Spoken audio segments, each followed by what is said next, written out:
Welcome back হামার diary channel with another new recipe. আপনাদের সঙ্গে শেয়ার করতে চলে এসেছি ঝিঙের একটা রেসিপি। সর্ষের তেল, 5 ফোড়ন আর শুকনো লঙ্কা দিয়ে দিয়েছি। ফোড়ন আমার হয়ে গেছে। এবার আগে থেকে কেটে ধুয়ে রাখা ঝিঙেগুলো আমি এর মধ্যে সব দিয়ে দিচ্ছি এক এক করে। ঝিঙেতে এখন নুন দেবো না, একটু পরে নুনটা দিচ্ছি। ঝিঙেটা আগে একটুখানি নেড়ে নিই তেলের মধ্যে, তারপরে ঝিঙেতে নুন দেবো। আমি ঝিঙের মধ্যে স্বাদ অনুযায়ী নুন দিয়ে দিলাম। আপনারা যে যার স্বাদ অনুযায়ী নুনটা দেবেন। নুনটা দিয়ে আরেকবার ঝিঙেটাকে আমি নেড়ে দিচ্ছি, নুনের সঙ্গে সব মিশিয়ে দিচ্ছি। ঝিঙে ভীষণ উপকারী, কারণ ঝিঙের থেকে যে জলটা বেরোয়, ঝিঙে তো নিজেই একটা জলীয় সবজি। গরমের মধ্যে ঝিঙে খাওয়া খুবই উপকারী, কারণ ঝিঙের মধ্যে প্রচুর পরিমাণে জল থাকে, যেটা আমাদের শরীরকে হাইড্রেট করতে ভীষণ সাহায্য করে। এইবার চলুন ঝিঙেটাকে একটু ঢাকা দিয়ে দিই, আসছি আবার 5 মিনিট পর।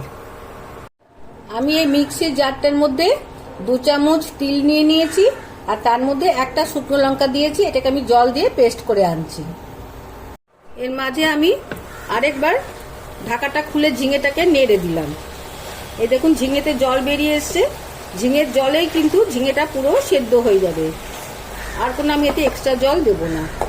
এই দেখুন আপনারা, ঝিঙেটা আমার সেদ্ধ হয়ে গেছে। মাঝে আমি একবার ঢাকা খুলে হলুদ দিয়েছি, সেটা আমি আপনাদের সঙ্গে শেয়ার আর করিনি। এবার আমি এর মধ্যে আগে থেকে বেটে রাখা তিলটা দিয়ে দিচ্ছি। তিল দিয়ে একটু মিলিয়ে নিচ্ছি। গন্ধটা ভীষণ সুন্দর বেরিয়েছে।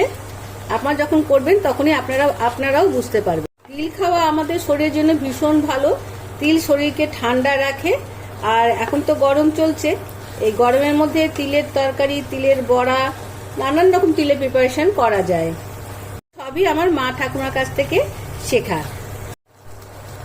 এবার আমি ওপর থেকে আবার একটু কাঁচা তেল দিয়ে দিচ্ছি।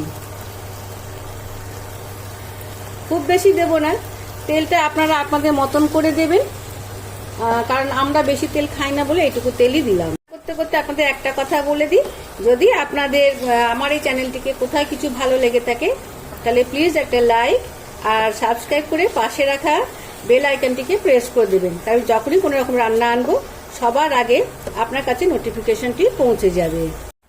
এবার আমি এখানে ঢাকা দিয়ে দিলাম, গ্যাসটাকেও অফ করে দিলাম। কিছুক্ষণ স্ট্যান্ডিং টাইমে রাখলাম, সর্ষের তেল আর তিল বাটা যেন একে অপরের সঙ্গে খুব ভালো করে মিশে যায়।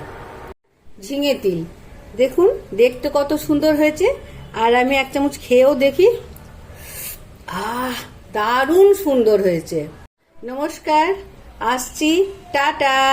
আবার দেখা হচ্ছে অন্য কোনো রেসিপির সাথে। ভাতে জাস্ট একদম জমে যাবে। তাহলে আর দেরি কেন বন্ধু, আপনারাও বানিয়ে আমাকে কমেন্ট করে জানান যে কেমন লাগলো আপনাদের এই ঝিঙে তিলটি খেতে। নমস্কার।